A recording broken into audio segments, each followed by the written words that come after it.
ये भारत की संसद से, क्योंकि मैं संसद में ही 5 साल रहा। आप संसद में रहे? मैं संसद में 5 साल रहा हूँ। क्या करते थे? मैं लाइब्रेरी में था, पार्लियामेंट लाइब्रेरी में। अच्छा। हाँ, और उसके बाद में विदेश मंत्रालय में आ गया। क्या करते थे विदेश मंत्रालय? विदेश मंत्रालय में Indian embassy, Indian high commission, 12-14 साल में विदेश में रहा।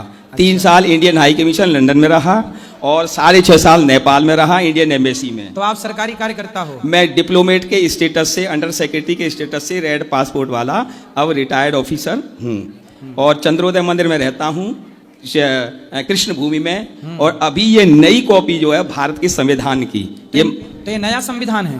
नहीं, कॉपी नई है। संविधान तो वही है जो उस समय एडॉप्ट किया था 1949 में। अच्छा, जो अभी नया छुआछूत जातवाद फैलाने वाला संविधान अभी लागू होने जा रहा है, यूजीसी, वही है? वो इसमें नहीं है। अच्छा। ये तो ओरिजिनल है जो उस समय हमने बनाया था। इसमें डॉक्टर राजेंद्र प्रसाद जी के सिग्नेचर से लेकर के और कंस्टिट्यूएंट असेंबली के जो मेंबर्स थे उन सब के सिग्नेचर हैं। अच्छा, ये वो वाला है जी। और इसी में पेज नंबर 17 पर श्रीमद् भगवद गीता है। अच्छा, ये ओरिजिनल वाला है? ओरिजिनल वाला है।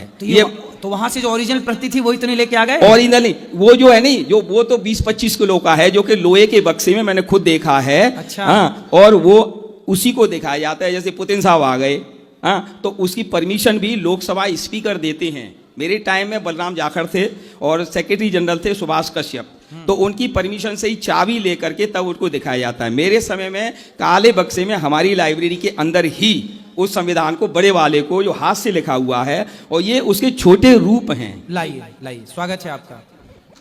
अब हम संविधान भी पढ़ेंगे हैं। संविधान भी पढ़ना जरूरी है क्या? थोड़ा थोड़ा सब पढ़ लिया करो संविधान। भारत का संविधान हमारे लिए लाए हैं, अब हम भी पढ़ेंगे इसको और सबको दर्शन करा दें। देखो, जो ओरिजिनल संविधान है उसकी ये कॉपी है, और इसके कौन से पक्ष में, पृष्ठ में गीता भगवद गीता है? एक सेकंड, हाँ बताइए। ये तो इसको कहा जाता है नेशनल एम्बलम, ठीक है, अशोक चिन्ह का है। नीचे सत्यमेव जयते है। सत्यमेव जयते, सत्य को जिताने वाला हाँ, संविधान। सत्य की ही जीत होती है। और ये है प्रेम्बल। इसमें जो नोट करने वाली बात जो है वो ये है कि इसमें सेक्युलर शब्द और सोशलिस्ट शब्द नहीं है। तो सेक्युलर शब्द बाद में घुसा दिए? बाद में, जब भारत को एक तरह से जनता को और जेल में डाल दिया था 1976 में, पूरी के भारत जेल बना दी थी, इमरजेंसी लगा दी थी, तब इसमें इंदिरा जी ने 42nd अमेंडमेंट करके इसमें सेक्युलर और सोशलिस्ट शब्द इसमें इंसर्ट कर दिए, घुसेड़ दिए गए। और जबकि इसमें कानून के अनुसार प्रीएम्बल को आप चेंज नहीं कर सकते। ये बाबा साहब अम्बेडकर ने भी कहा था कि पूरा संविधान जो है नहीं, इसमें अमेंडमेंट होते हैं, जैसे अब तक 130 के करीब हो चुके, लेकिन ये जो है नहीं, ये सोल ऑफ कॉन्स्टिट्यूशन कहा जाता है, इसको संविधान की आत्मा कहा जाता है। और ये सेक्युलर शब्द तो उन्होंने क्यों उसमें घुसा दिया? इसमें वामपंथियों का जो प्रेशर था, उनको सत्ता में रहना था, 1976 की बात है, तो इसीलिए उन्होंने कहा कि हमारी ये 2 शब्द अवश्य डालो। तो इसीलिए सत्ता के मोह में और इसमें सोशलिस्ट और सेक्युलर शब्द डाल दिए। तो किन्होंने डाला था? किन्होंने डाला था? इंदिरा जी ने। इंदिरा जी ने किया था, क्योंकि 77 में तो उनको सत्ता से ही पत्ता साफ हुआ था। तो मतलब इंदिरा जी ने इनकी आत्मा को तोड़ मरोड़ दिया, आत्मा को साथ खिलवाड़ की। अच्छा जी। तो उनको खिलौने नहीं मिले खेलने के लिए, संविधान के संग खेल गई। हाँ, तो उन्होंने संविधान के साथ ही खिलवाड़ की। तो हाँ जी। और इससे आगे हड़प्पन सिविलाइजेशन से ये नंदी जी हैं। देखो, जिस देश में गौ हत्या हो रही है उस देश के संविधान की कॉपी में नंदी का चित्र है, गाय के बेटे का चित्र है। गाय की सेवा होनी चाहिए इस देश में। ये देखो, गाय का बेटा मतलब नंदी, नंदी मतलब धर्म, वृषभ, हाँ, ये धर्म जी, ये धर्म है। और इससे आगे आप देखेंगे तो गुरुकुल शिक्षा, अभी मैं आपके ही गुरुकुल में वहां गया था, संविधान में दिखा के आया हूं। ये गुरुजी बैठे हुए हैं, इनकी मदद से। और ये है गुरुकुल, वैदिक गुरुकुल शिक्षा, जिसके कारण, जिसके आशीर्वाद से हम लोग विश्व गुरु कहे जाते थे। तो इसमें गुरुकुल को उल्लेख है और सरकार गुरुकुल बंद कर रही है। तो ये गलत बात है। नहीं, गुरुकुल बंद नहीं होने चाहिए, और गुरुकुल के कारण ही और हम विश्व गुरु बने थे। क्योंकि देखो भाई, संविधान पढ़ा करो। नेता लोग कुछ बताते हैं और संविधान में लिखा कुछ है। बुद्धू बनाते रहते हैं नेता लोग, लड़वाते रहते हैं जातियों के नाम पे। अभी भी एक नया कानून ले आए हैं, CSG, क्या नाम उसका? वो सब बेकार की बात है, यूजीसी का है। यूजीसी, वो सब बेकार की बातें हैं, और वो कुछ दिनों बाद ठंडा हो जाएगा। मतलब ये लड़ाने की बात, लड़ाने की बात है, और आपस में हिंदुओं को लड़ाने का उसकी कोई आवश्यकता नहीं थी। और इससे आगे आप देखेंगे, ये अगला पेज, इसमें भगवान श्री राम, ये देखो संविधान में हमारे राम जी हैं। भगवान श्री राम लंका की विजय के पश्चात पुष्पक विमान पर आए हैं। भगवान श्री राम हैं, सीता मैया बीच में हैं और अब लक्ष्मण जी। जो जय भीम के नारे लगाने वाले हमारे भाई लोग हैं, हाँ, जो संविधान की बातें करते हो साहब, राम का विरोध करते हैं, इस देश में राम के कुछ पोस्टर जलाए गए थे, जी, उन लोगों को देख लेना चाहिए कि बाबा साहब ने संविधान में सबसे पहले राम को स्थान दिया। राम जी को। ये बाबा साहब का संविधान है जी। और जब राम जी की बात चली है तो अब श्याम जी आ गए और हम भी इस समय वृंदावन में हैं। तो श्याम जी की जो श्रीमद् भगवत गीता है, अच्छा ये जो है ये क्या इसमें लिखा ये है? संविधान के उस आपके जो प्रावधान है कि किस तरह से हमको भारत को चलाना है। अच्छा ये सारे हाँ, वो हैं। ये हाथ से लिखा हुआ है, इसको कैलीग्राफिक कॉपी कहते हैं क्योंकि ये तिरछे अक्षरों में लिखा होता है, ठीक है। इसीलिए इसको कैलीग्राफी कहते हैं। और अगले जो है पेज नंबर 17 पर श्रीमद् भगवत गीता, ये देखो, ये भगवत गीता है, ये संविधान में है, संविधान में। जो कृष्ण को नहीं मानना चाहते, इस हिसाब से संविधान में यदि भगवत गीता में कृष्ण है तो आइए ये मथुरा में तुरंत कृष्ण मंदिर का निर्माण होना चाहिए, होना चाहिए।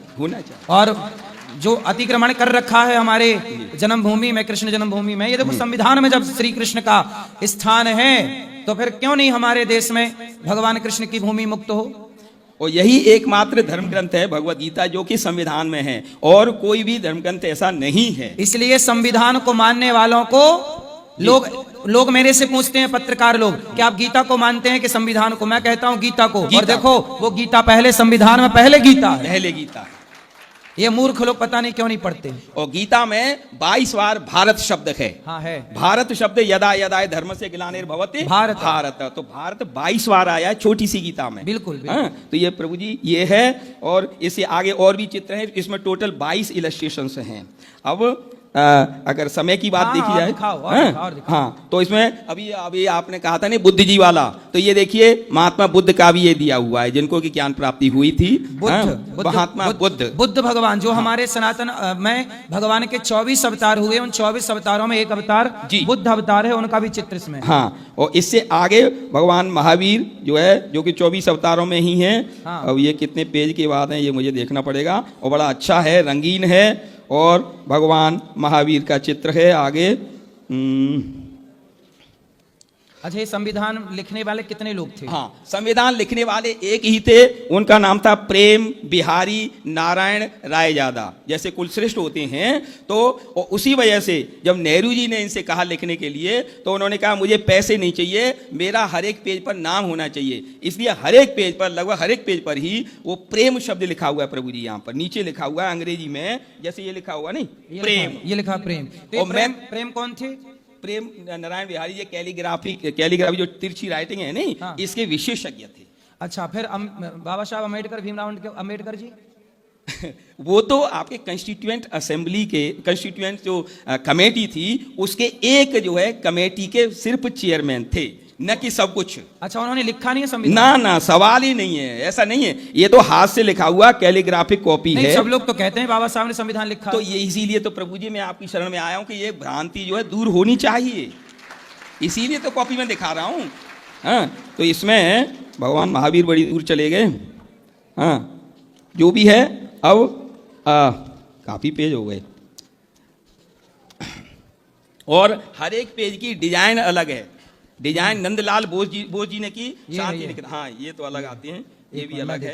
अब मैं जो असली चीज है वो मैं दिखा दूं प्रभु जी आपको। ये देखो किनका चित्र है। हाँ, ये लिस्ट ऑफ इलस्ट्रेशन से ये शुरू में दी होती है, तो उसके अनुसार है। अच्छा, हाँ, और मैं देख, हाँ, और हैं, ये देखिए, ये कहीं से चित्र लिया गया, लेकिन बिल्कुल हनुमान जी जैसा ही चित्र है, हनुमान जी जैसा। ये देखिए, हाँ, तो आप नाम कुछ भी रखें, लेकिन ये लंका जो था समुद्र को, हाँ, जब लंका जा रहे थे तब का ये दृश्य देखा गया है, हनुमान जी का है। इसमें नटराज जी भी हैं, शंकर जी भी हैं इसके अंदर। और अंत में मैं उछल करके जी, हाँ प्रभु जी, मैं सिग्नेचर वाले पोर्शन में जाना चाहता हूँ। बिल्कुल, बिल्कुल। ये देखिए, ये 8वीं जो शेड्यूल है नहीं, 8वीं अनुसूची इसको कहते हैं, आसामी भाषा से, बंगाली भाषा से, संस्कृत भाषा से और लेकर के उर्दू तक 14 भाषाएं हैं 8वीं शेड्यूल में उस समय। बाद में तो नेपाली भी सम्मिलित कर ली गई इसमें। ये राजेंद्र प्रसाद जी का साइन है। हाँ, अब सिग्नेचर वाली बात है प्रभु जी, तो ये जो है सबसे पहले, क्योंकि कॉन्स्टिट्यूशनल हेड होता है वो राष्ट्रपति होता है, अभी जो 26 जनवरी निकली, परेड निकली, तो हमारी द्रौपदी मुर्मू मैडम जी ने जो सलामी ली, तो जो संविधान का जो होता है हेड, वो ही सलामी लेता है, वहां पर अभिवादन स्वीकार करता है। तो पहले जो डॉक्टर राजेंद्र प्रसाद जी थे, जो कि वो भी धार्मिक थे, और नेहरू जी ने तो मना ही कर दिया था कि गीता प्रेस गोरखपुर का जो मेन गेट है उसके उद्घाटन में आप मत जाइए, दूसरा सोमनाथ मंदिर के उद्घाटन में राजेंद्र बाबू आप मत जाइए, लेकिन वो दोनों जगह गए। तो कौन किसने मना कर दिया था मत जाइए? नेहरू जी, जवाहरलाल नेहरू जी। क्यों मना किया? क्योंकि उनकी धार्मिक निष्ठा नहीं थी। अच्छा, नेहरू जी धार्मिक आदमी नहीं थे? नेहरू जी धार्मिक बिल्कुल नहीं थे। मैं इंग्लैंड में था, खैर स्कूल में जहाँ पढ़े, और उन्होंने गीता माता की जब के.एम. मुंशी ने जब बात छेड़ी उनके अंदर कक्ष में, हाँ। तब कह दिया गीता की बात मत करो, रामायण की बात मत करो। तो फिर के.एम. मुंशी ने बहुत बड़ा लेटर लिखा था कि हमें ऐसी आजादी नहीं चाहिए जिसमें वेद, पुराण, आपके ये गीता, उपनिषद, इसकी बातें नहीं हुई, तो हम ऐसी आजादी का क्या करेंगे। मैं गुजरात गया तो वहां जो पटेल जो समुदाय है, नहीं, पटेल समुदाय को ये एक बात चुभती है अब भी, कि पटेल साहब जब पॉपुलर थे तो नेहरू जी की पर्ची गांधी जी ने क्यों पकड़ाई थी पटेल साहब को, कि पटेल तुम पीछे हट जाओ और नेहरू को बना दो। क्योंकि वास्तविकता ये थी कि वो जो है नेहरू जी इतने पॉपुलर नहीं थे, इसी वजह से एक बार तो पूरी वोटिंग में ही हार गए थे नेहरू जी। ये सत्य बात है ये। हाँ, ये सत्य सुना तो मैंने भी। हाँ, तो वो एकदम सत्य तो है। जब हार गए थे तो काहे देश का प्रधानमंत्री बना दिया? तो यही तो त्रासदी है। और तो और जो आपके शिक्षा मंत्री बनाए गए, हाँ। वो मक्का में पैदा हुए, मौलाना आजाद, मौलाना अबुल कलाम आजाद, हाँ, वो जो है मक्का में पैदा हुए। किसने बनाया मक्का वाले को? हाँ, नेहरू जी ने। नेहरू जी। देखो, ये सब देश आजाद हुआ अंग्रेजों से, हाँ, कि फिर आजाद होने के बाद फिर गुलाम हो गया। हाँ, क्योंकि मक्का में पैदा होने वाला देश का कानून मंत्री, क्या मंत्री बना? शिक्षा मंत्री बना, जो हाँ। जिसने गुरुकुलों को नष्ट कर दिया, हाँ। और मदरसों को मान्यता दे दी। एकदम इसलिए आज भी मदरसों को मान्यता है और गुरुकुलों को मान्यता नहीं। हाँ।